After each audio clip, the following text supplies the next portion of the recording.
Bonjour, vous écoutez Modeste Schwartz, les post-occidentaux parlent aux post-occidentaux. Je vous retrouve aujourd'hui pour ce quatrième cours de la chaire de boomérologie. Ce cours est encore donné pendant la durée de mon voyage d'études en Bouméristan. Il est enregistré sur le territoire du Bouméristan.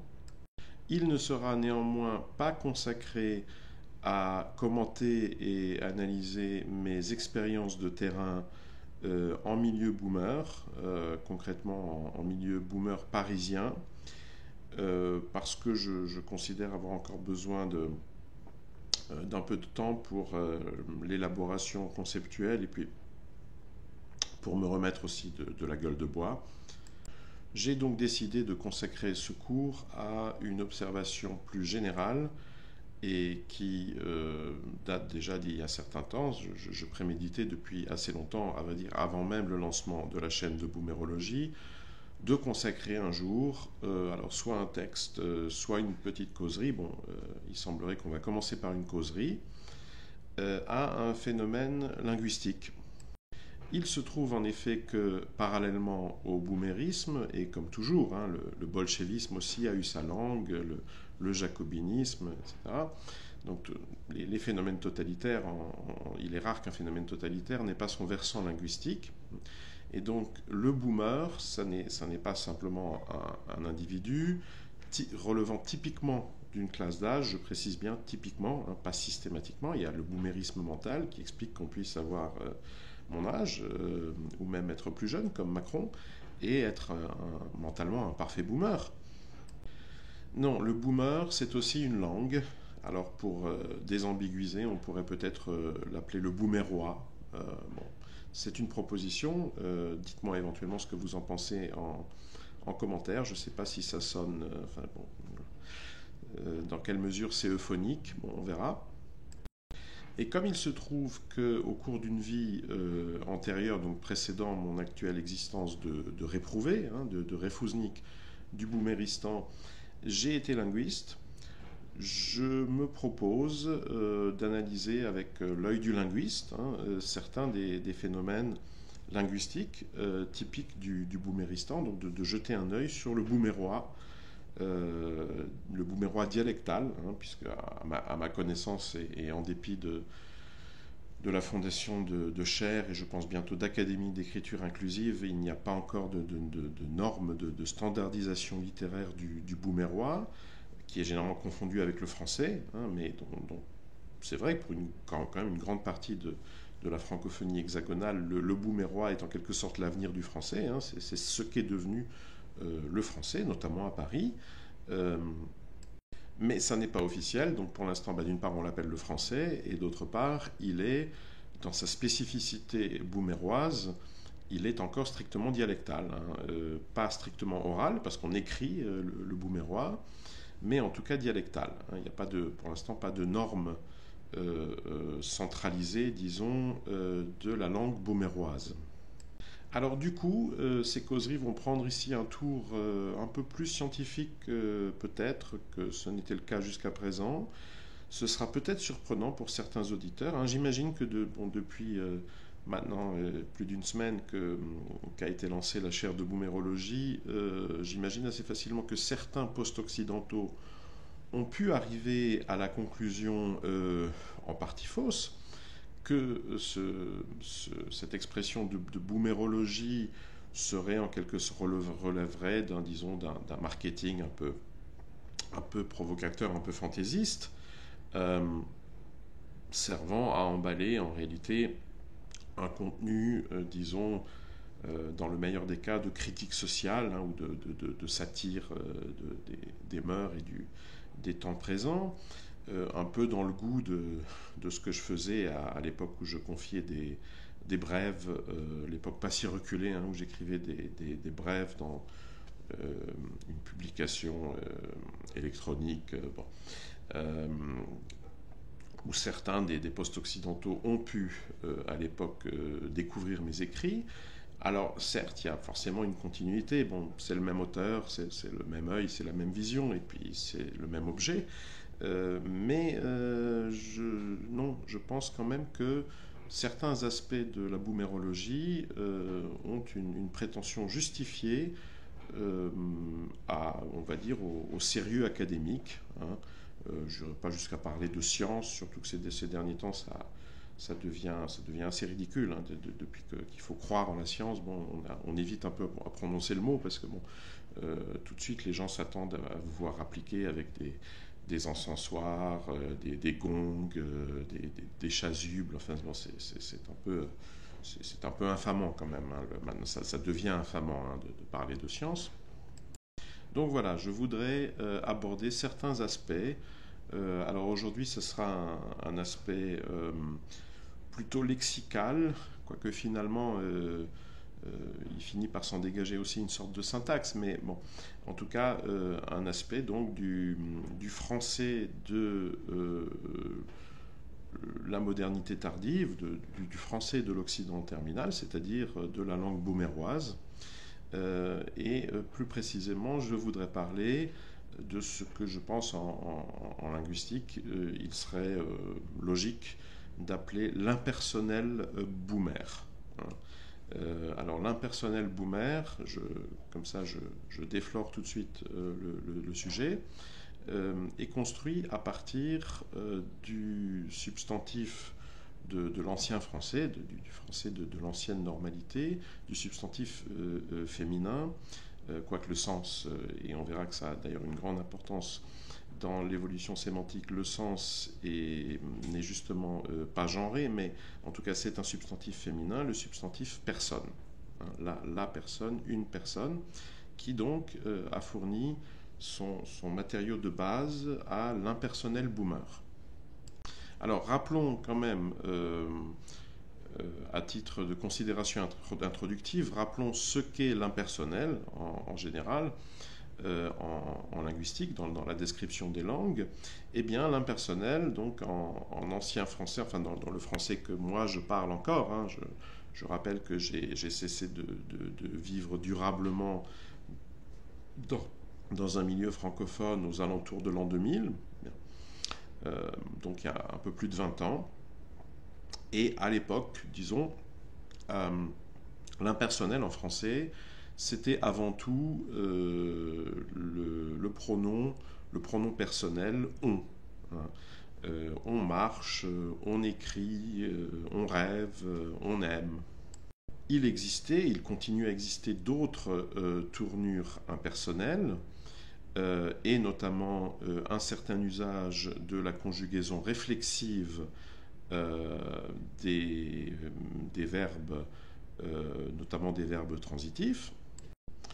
Par exemple, dans l'expression « il se fait tard », hein, où on trouve d'ailleurs une combinaison de deux types d'impersonnels finalement, ou de deux procédés d'impersonnalisation. Donc il y a d'un côté la réflexivisation, hein, donc on passe de faire à se faire, et puis aussi ce qu'on appelle l'impersonnel météorologique, donc celui qu'on trouve dans les expressions il pleut, il vente, il fait beau, etc. Donc il comme impersonnel, dont certains linguistes, à titre d'étymologie, présupposent qu'à des époques reculées de la langue, il a pu représenter, par exemple, une personnification mythologique, hein, donc par exemple du ciel, du dieu météorologique. Bon, c'est une hypothèse qui vaut ce qu'elle vaut, je la prends avec des pincettes. Dans d'autres langues romanes que le français, vous trouvez d'ailleurs des procédés d'impersonnalisation plus divers, notamment un usage plus extensif justement du verbe réflexif à des fins d'impersonnalisation. C'est notamment le cas en espagnol. Hein, si vous dites en espagnol, aquí se habla espagnol, hein, c'est-à-dire ici on parle espagnol, littéralement en quelque sorte, ici l'espagnol se parle. Et vous avez aussi, donc, dans ces langues romanes étroitement apparentées au français, de même d'ailleurs que dans un grand nombre de langues indo-européennes, indo-européennes et autres, un usage impersonnel de la troisième personne du pluriel, notamment la forme non marquée. Donc, par exemple, dans le cas du français, ce serait la forme masculine, Mais évidemment, dans beaucoup de langues, ça n'est pas c'est une question qui n'a pas d'importance, puisque il n'est pas nécessaire, comme en français, de préciser le genre de la troisième personne du pluriel. En français, c'est rendu nécessaire par l'emploi obligatoire de il ou elle, hein, avec ILS ou E, 2L, ES. Bien. Ça n'est par exemple pas le cas en espagnol, où par exemple, vous avez des expressions comme dicen que, hein, c'est-à-dire en fait, ils disent, mais on pourrait aussi traduire par elles disent que. Alors, il ou elle, qui ça, en fait, on ne le sait pas. C'est une pluralité générale. En fait, ce sont les gens. Hein, c'est-à-dire qu'en fait, on dit que. Voilà. Dicen que, ça se traduit en français par on dit que. Et ça, c'est une forme très, très typologiquement très, très répandue à travers les langues du monde. C'est possible en hongrois, par exemple, vous voyez, qui n'est pas une langue indo-européenne. Voilà, c'est une source très, très fréquente de l'impersonnel. Alors pourquoi cet excursus par les formes d'impersonnel et les sources de formation des tournures impersonnelles? Eh bien parce que ça permet de remarquer que déjà en français ancien, hein, en français de l'ancienne normalité, en français non grand réinitialisé, on remarquait déjà en réalité une étrange hégémonie de la tournure on. Hein. Qui monopolisait déjà presque l'impersonnel. Pronom on, dont il faut rappeler son origine étymologique, elle est assez intéressante. Étymologiquement, on, c'est la même chose que homme. Donc, c'est exactement comme en allemand Mann, qui, si vous mettez une majuscule et vous l'écrivez avec deux N, eh bien c'est un substantif qui signifie l'homme, l'homme par opposition à la femme. Hein, l'homme. Donc virilité contre féminité, alors que vous savez, en allemand, vous avez aussi un terme qui veut dire homme au sens d'êtres humains, hein, qui est Mensch, et qui lui n'est pas genré. Enfin, il a un genre grammatical, mais il peut renvoyer à des êtres sexuellement féminins ou masculins, indifféremment.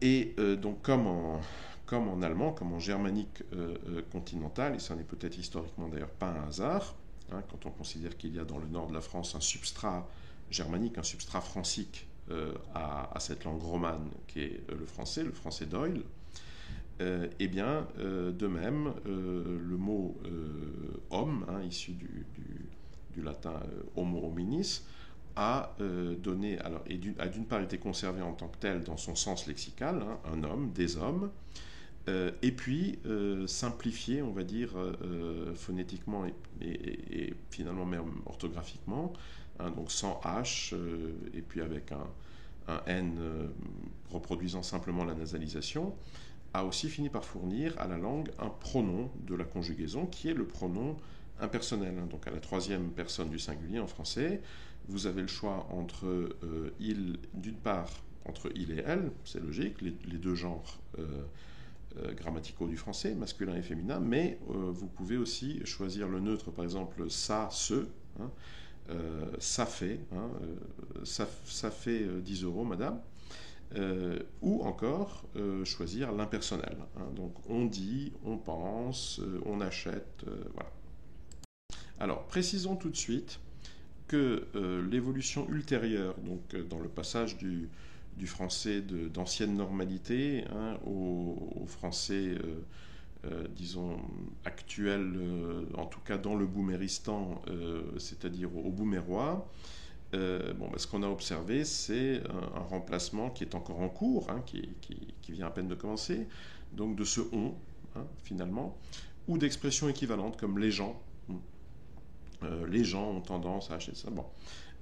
Par donc un usage déjà parfaitement pronominal, hein, un usage systématisé, on dit aussi grammaticalisé, donc du mot personne, alors soit au singulier la personne, soit au pluriel les personnes, qui va donc se substituer, alors si c'est au singulier, eh bien à on, et si c'est au pluriel, eh bien soit à on, soit par exemple à des expressions comme les gens.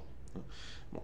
Cette évolution, ou plus exactement, le besoin de remplacer, de renouveler l'outillage, l'arsenal linguistique français dans le domaine de l'expression de l'impersonnel, et notamment de se doter d'outils qui permettent à terme de remplacer on, ça c'était quelque chose de parfaitement prévisible. On verra plus tard que le choix des moyens, lui, peut être interprété finalement dans des termes d'histoire culturelle, c'est-à-dire là on sera en pleine boomérologie. Mais d'un point de vue strictement linguistique, le fait que tôt ou tard il aurait été nécessaire de chercher ce genre d'instrument, hein, de ce renouvellement de la boîte à outils, si vous voulez, ça, n'importe quel linguiste, déjà même il y a un siècle, aurait pu s'y attendre. Je pense même que des prédictions ont dû être formulées dans ce sens dans la littérature de spécialité que je suis très très loin de connaître dans son intégralité. Hein. Moi, dans cette vie antérieure dont je parle, parfois j'étais linguiste, mais pas spécialisé dans le français ou la linguistique historique du français. Je ne suis pas un expert de la discipline. Mais en tout état de cause, il est bien évident qu'on pouvait s'attendre à ce qu'on soit un jour remplacé pour la simple raison qu'il avait en grande partie, et ce déjà depuis des siècles, cessé dans le français oral, hein, dans le français effectivement parlé, il avait très largement cessé de fonctionner en tant qu'impersonnel, ou plus exactement, il continuait à être utilisé dans sa valeur impersonnelle, mais cette acception, hein, cette valeur impersonnelle était déjà très largement concurrencée, hein, même de façon dans certains usages, on va dire, tout à fait familiers du français, carrément substituée. Hein. Il y avait une substitution donc, à cette valeur impersonnelle, donc un remplacement de cette valeur impersonnelle par une valeur eh bien, de première personne du pluriel. Donc ce qui s'est passé dans le français des derniers siècles, hein, je ne suis pas certain de toute façon c'est très difficile de dater ce genre de phénomène, mais bon, je dirais que ça a dû se passer en gros pour des 2-3 derniers siècles d'évolution du français parlé, hein, eh bien, c'est tout simplement substitué à nous. Pour diverses raisons, l'une qu'on peut évoquer, enfin non, en application des principes de la linguistique structurelle, bon, on a tendance à considérer qu'il y a une tendance générale à la simplification des paradigmes. Hein, et si vous prenez un verbe français du paradigme régulier, hein, aimer, bien, eh bien, vous remarquerez que dans la conjugaison, on va dire, du français écrit, il reste deux formes du paradigme, hein, donc je, tu, il. Donc ça, c'est le paradigme. Donc j'aime, tu aimes, il aime, etc. Bon. Et vous remarquez, si vous observez la forme verbale, vous remarquez qu'il y a eu à l'oral, au moins, hein, donc abstraction fait du S qu'on rajoute quand c'est une deuxième personne du singulier, par exemple. Mais aime dans j'aime et aime dans tu aimes ont la même prononciation. Hein. Ce sont des homonymes. Et en réalité, il y a eu quasi unification du paradigme, puisque cette forme aime peut être aussi bien je, tu, il que il, elle au pluriel. Et vous avez uniquement deux formes qui ont résisté, on va dire, au nivellement à l'oral, hein, qui ont phonétiquement résisté au nivellement du paradigme, qui sont aimons et aimés. Hein, donc nous aimons, vous aimez. Bien. On peut, dans ce genre de situation, en linguistique historique, on peut s'attendre à une tendance à la simplification, à l'élimination, si vous voulez, des dernières formes qui dépassent, hein, c'est-à-dire en l'occurrence des dernières terminaisons audibles de conjugaison. Et c'est entre autres ce qu'a permis le remplacement de nous par on. Hein, puisque quand vous dites à 12h on mange, au lieu de dire à 12h nous mangeons, hein, dans un contexte où il est bien clair que ça n'est pas impersonnel, on vous parlait de votre famille ou d'un groupe bien déterminé que l'interlocuteur est en mesure d'identifier. Hein, donc ce sont les conditions normales de l'utilisation de la première personne du pluriel. Et malgré tout, au lieu de dire nous, vous dites on, hein, en français parlé, en français familier déjà depuis maintenant des siècles. Eh bien parce que, entre autres, hein, ça présente cet avantage de vous épargner l'usage de cette terminaison devenue un peu anachronique, hein, de ce on, hein, désinentiel, de la conjugaison à la première personne du pluriel. Mais évidemment, le problème, c'est que ce on, qui est si pratique pour remplacer nous, eh bien, on ne l'a pas tiré du néant. Il avait déjà un emploi, alors un emploi un peu moins important en termes de fréquence, hein, en termes statistiques, dans la parole, hein, dans les actes de langage, qui était cet emploi impersonnel. Et c'est là que vous voyez, comme les langues du point de vue de la linguistique historique sont un peu des jeux de dominos, hein, puisque un domino fait tomber le domino suivant. Voyez, donc vous avez une évolution dont j'ai vaguement esquissé ici les raisons historiques, et qui a donc amené à ce nouvel emploi, hein, on parle de resémantisation, bien, du pronom on, et qui donc devient elle-même, cette évolution, le déclencheur d'une autre évolution, parce qu'à partir du moment où justement cet emploi au sens de nous commence à monopoliser un peu l'usage du morphème, hein, du matériel linguistique on, eh bien, le problème, c'est que quand au contraire, on tient absolument à bien faire comprendre, à bien transmettre un sens impersonnel, hein, dans ce qu'on entend dire, tôt ou tard, on finira par trouver que le recours à ce on, qui est devenu tellement ambigu, sera assez insatisfaisant, hein, d'un point de vue communicationnel, on dit aussi d'un point de vue pragmatique. Et par conséquent, on va avoir tendance, inconsciemment, hein, tout ça, ce sont des évolutions très largement inconscientes, à se chercher du matériel de remplacement. Voilà. Donc, on, au sens impersonnel, était usé, hein, il était usé déjà à la fin du XXe siècle, bon, peut-être même déjà avant, bien, en attente d'un potentiel remplacement. Et ce remplacement, il a l'air en ce moment de se profiler, hein. Je dirais que c'est cette pronominalisation du substantif personne. À noter d'ailleurs que ce n'est pas la première, puisque, comme en général ces mots qui ont un sens très très général, hein, tout, rien, quelqu'un, personne, aucun, bon, les mots qui ont ce genre de sens, les signifiants associés à ce genre de signifiés très généraux, ont une tendance, à travers les langues, hein, on l'observe en typologie linguistique, une tendance très générale à fournir la base, à servir de matériau à des innovations grammaticales, hein, c'est-à-dire à se transformer en outil de la langue, en pronoms, voilà, par exemple dans le domaine du verbe, ce serait l'auxiliarisation, hein. Vous aviez un verbe qui a un sens bien ou relativement concret, hein, comme à une certaine époque le verbe faire, hein, et puis qui finit par devenir une sorte d'auxiliaire quand on vous dit qu'une expression fait sens. C'est un peu un anglicisme d'ailleurs, mais il est bien évident qu'il n'est plus du tout question là de façonnage, voyez, de transformer la matière avec ses mains. Non, c'est tout simplement faire est devenu une sorte de verbe auxiliaire. Bien, c'est aussi ce qui était déjà arrivé une première fois, hein, à ce mot personne. C'était arrivé déjà à l'époque de l'ancien français, hein. Lorsque sont entrés en usage, c'est ce qu'on a coutume d'appeler ça les doubles négations, hein, ou les négations discontinues, hein, qui posent toujours beaucoup de problèmes d'ailleurs aux apprenants du français. Alors, pourquoi discontinuer? Parce qu'en fait, vous avez un sens qui, dans d'autres langues, serait exprimé par un seul morphème, hein, un seul segment, disons, de la phrase, à un endroit de la phrase, et qui, dans ce français, donc dès le français ancien, et maintenant c'est un état de choses conservé dans le français littéraire, hein. En français littéraire, vous ne direz pas que personne est venu. Vous devrez écrire, hein, je parle du français écrit, que personne, il n'est encore venu personne. Et là, vous voyez que la négation est répartie entre le début de la phrase, entre ce n apostrophe que vous trouvez devant le verbe, né, et la fin de la phrase, hein. Donc la négation, c'est d'une part ce n apostrophe, et d'autre part ce personne que vous avez à la fin de la phrase. C'est pour ça qu'on parle de négation discontinue. Alors il y a ne personne, il y a ne rien, il y a ne aucun, etc. Il y en a toute une série.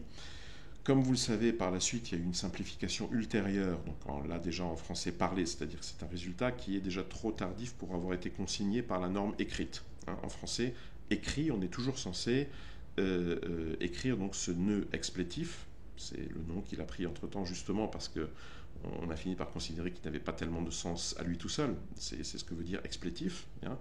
Mais l'usage, hein, de ce nœud explétif reste obligatoire du point de vue de la correction linguistique en français littéraire, en français écrit. Bien.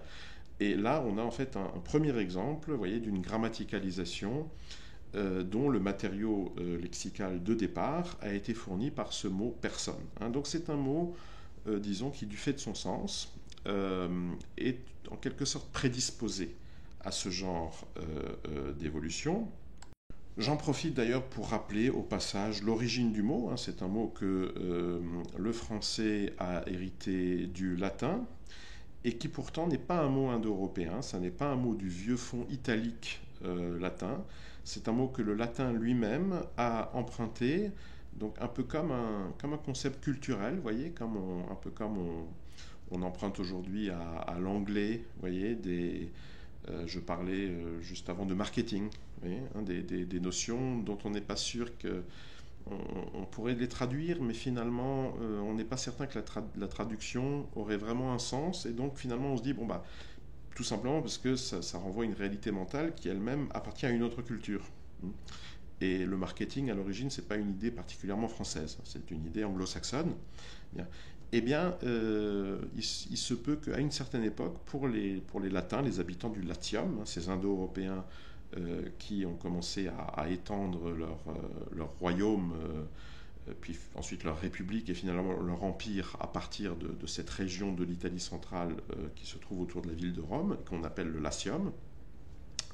Eh bien, pour ces Latins, le mot personne, à une certaine époque, a été un mot étranger, mais qu'on emploie dans la langue du pays. Hein. C'était un mot étrusque. Hein. Donc c'était les voisins, disons, situés au nord-ouest du Latium, qui parlaient cette langue étrusque, plus ou moins bien reconstituée à partir de l'épigraphie, c'est-à-dire à partir d'inscriptions qu'on a trouvées sur des objets, hein, en Italie, dans des fouilles archéologiques. Bien. Mais bon, on n'est pas tout à fait certain non plus, enfin, on n'a pas réussi à reconstituer grand-chose. Hein, la grammaire et le lexique de l'étrusque nous restent en grande partie inconnus ou du moins problématiques. Alors il y a des hypothèses d'interprétation, mais les spécialistes ne sont pas toujours d'accord entre eux. On est encore moins certain de l'origine, c'est-à-dire finalement de l'apparentement de l'histoire génétique qu'on pourrait attribuer à cette langue étrusque. Pour ma part, une des hypothèses les plus audacieuses que j'ai récemment trouvées et qui m'a presque convaincu à mon humble niveau, hein, je ne suis pas spécialiste de ces questions, était une hypothèse raccordant donc l'étrusque aux langues, donc parmi les langues encore parlées aujourd'hui en Eurasie, aux langues kartvel, hein, c'est-à-dire aux langues à cette petite famille de langues de la Transcaucasie, qui inclut notamment, c'est la seule langue littéraire du groupe, le géorgien. Alors que ce soit exact ou pas, à la rigueur, ça ne fait d'ailleurs aucune différence du point de vue de notre propos d'aujourd'hui. Toujours est-il que l'étrusque était la grande langue de culture, donc du nord de l'Italie, hein, et du nord d'ailleurs on pourrait dire du nord-ouest de la Méditerranée, avant l'essor donc latin, hein, avant que Rome ne devienne la grande puissance de la région. La culture étrusque a en grande partie servi de substrat, hein, exactement comme il y a eu un substrat non indo-européen en Grèce, qui a légué à la culture grecque aussi d'ailleurs des notions, des concepts dont certains sont tout à fait centraux dans la culture grecque. Par exemple, cette notion est le mot de Basileos, hein, le roi de la cité. Bien, ça n'est pas non plus un mot indo-européen, c'est un mot que les Grecs ont trouvé sur place, ou un peu avant d'arriver sur le territoire de l'actuelle Hellade, donc peut-être en Anatolie, peut-être dans le Caucase, bon, et qu'ils ont adopté, hein, mais qui venait d'une autre culture. C'est aussi le cas du mot personne, hein, donc que les Latins ont pris à l'étrusque, et d'ailleurs au début encore avec, entre autres, le sens que ce mot semblait avoir dès l'étrusque. Il se peut d'ailleurs qu'en étrusque, c'était son sens non seulement principal mais même unique, et c'est le sens de masque. Hein, donc, dans le cadre du théâtre qui était pratiqué dans ces cultures antiques et qui était un théâtre masqué. Hein. Donc, pour diverses raisons qui tiennent aux origines rituelles, c'est-à-dire finalement religieuses, hein, de l'acte théâtral, qui tiennent au fait que dans ces cultures, et pour des raisons de répartition des sexes dans l'espace public, généralement, il n'existait pas de comédienne, il n'était pas accepté, on ne tolérait pas, en quelque sorte, l'exercice d'une profession dramatique, de la profession d'acteur par des femmes. Donc, toutes ces tragédies, ces comédies, etc., étaient jouées par des hommes, et donc, c'était aussi des acteurs masculins qui était en charge des rôles féminins. Et bon, là, du coup, on comprend assez bien aussi l'intérêt d'avoir recours à des masques de théâtre. Voilà, alors toutes ces précisions ayant été faites, je pense qu'elles déblayent un peu le terrain, elles éclairent les considérations auxquelles nous procéderons par la suite. Je vais clore ici donc un premier volet, hein, on dira que ce aura été la partie A, hein, donc le cours 4A, hein, de cette chaire de boumérologie. Et je reviendrai donc avec un deuxième volet dans lequel nous entrerons en matière, c'est-à-dire, et alors je vais me permettre d'en profiter, je n'avais pas fait ça jusqu'à présent, mais je pense que c'est une bonne idée en l'occurrence, de vous donner, donc d'ici à la prochaine séance, à ce 4B, je vous propose je vais vous donner des devoirs, hein, je vous suggère un exercice qui peut être stimulant, qui peut être intéressant. Alors, d'une part, j'aimerais, parce que moi-même j'en cherche, hein, donc j'aimerais qu'on me propose des exemples, hein, si possible réels, attestés, hein, des choses entendues dans la conversation, dans la rue, dans son entourage, ou les médias. Bon, donc de cet usage néologique, de cet usage boomérois, hein, en réalité, du mot personne au singulier ou au pluriel, dans un sens de pronom impersonnel. Donc, si vous avez des exemples, mettez-les ici en commentaire, je vous en serai extrêmement reconnaissant, ça nourrira le débat. Et aussi, il se pourrait que certains post-occidentaux aient eux-mêmes anticipé, en quelque sorte, des hypothèses explicatives, hein, c'est-à-dire, à votre avis, comment pourrait-on ou devrait-on interpréter, alors ce coup-ci, non pas simplement d'un point de vue linguistique, mais en termes d'histoire des idées, hein, en termes d'histoire culturelle, interpréter ce curieux phénomène. Alors encore une fois, je ne parle pas simplement du fait qu'il y a un remplacement en cours, hein, du matériel grammatical servant à l'expression de l'impersonnel. Ça, encore une fois, c'est une évolution à laquelle on pouvait en réalité déjà s'attendre il y a très longtemps, hein, elle est inscrite en quelque sorte dans la dynamique évolutive de la langue, mais le fait que c'est ce matériel-là, hein, ce mot-là, hein, le mot personne, bon, alors je donne un indice, hein, ce mot qui a entre autres pour caractéristique de renvoyer, alors pas grammaticalement c'est comme pratiquement tous les substantifs du français, un genre grammatical lui a été attribué, qui colle d'ailleurs avec son genre en latin. En étrusque, je ne crois pas, je crois que l'étrusque n'avait pas de genre, mais à partir du moment où le mot a été adopté par le latin lui a attribué un genre, et c'est le genre féminin. Bien.